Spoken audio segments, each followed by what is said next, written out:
For the first time in more than 100 years, Ukraine will mark Christmas today instead of in January. It's a way of the country cutting ties with Russia, which celebrates according to the Orthodox calendar. Well, let us show you these live pictures from St. Michael's Cathedral in Kyiv. As we were saying, for the first time, believers of different religious denominations will be celebrating Christmas on the same day. As you can see there, it's just one of a number of services being held on this day across Ukraine as Ukrainians mark a second Christmas war. President Zelensky said he is praying for victory and for evil to be defeated. His holiday address came after American politicians were unable to agree on military aid worth almost £50 billion for Kyiv. Here is our Ukraine correspondent James Waterhouse, who is reporting from the city of Kupiansk near the eastern border, which was occupied for 6 months after Russia's full-scale invasion and comes under almost daily attack.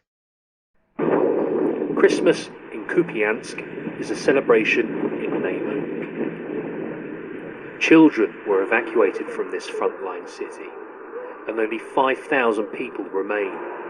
It used to be 5 times that.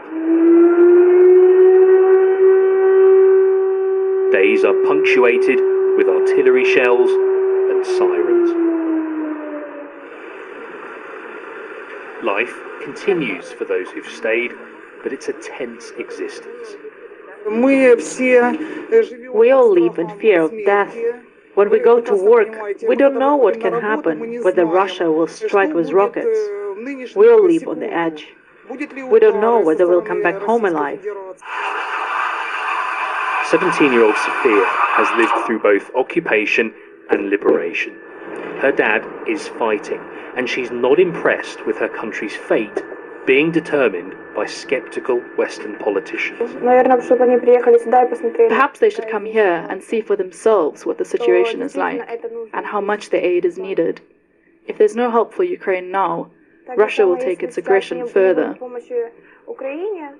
The Russians are 8 kilometers to the east of the city, but what Ukraine's military is worried about is them pushing once more up to the Oskil River before making another push. And that is the point Kyiv is trying to make. If Western support was to further slow down, then Russia won't stop there. It still wants the whole of Ukraine.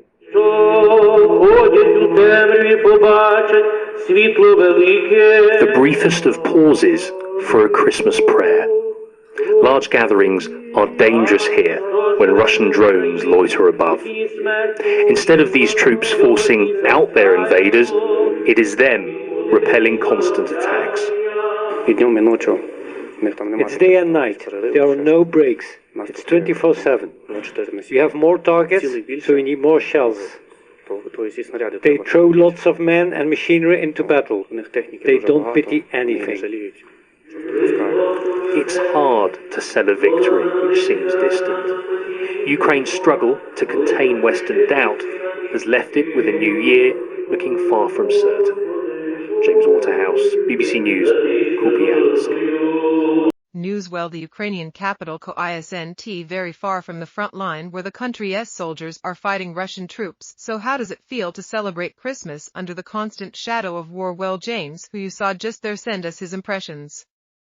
It is the first time in more than 100 years that Ukraine celebrates Christmas on the 25th of December, but it's a very difficult time. We're not seeing much in the way of festivities in this part of Ukraine.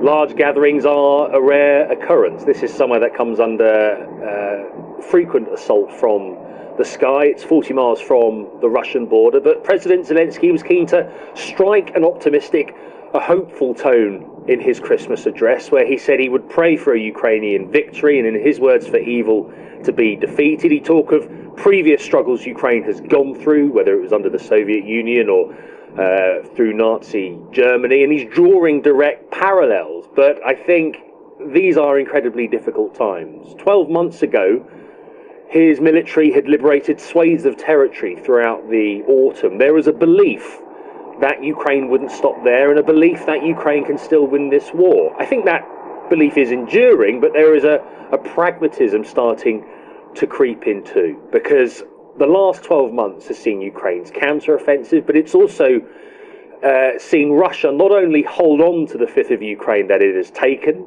and occupied, but it's also shown Russia can defend it too. And this is a war which favours the defender in a way. And I think when Ukraine is still the smaller boxer in this fight, if you like, it's got fewer men, it has fewer resources than Russia. Russia is now starting to make its size count. We are in a war of attrition.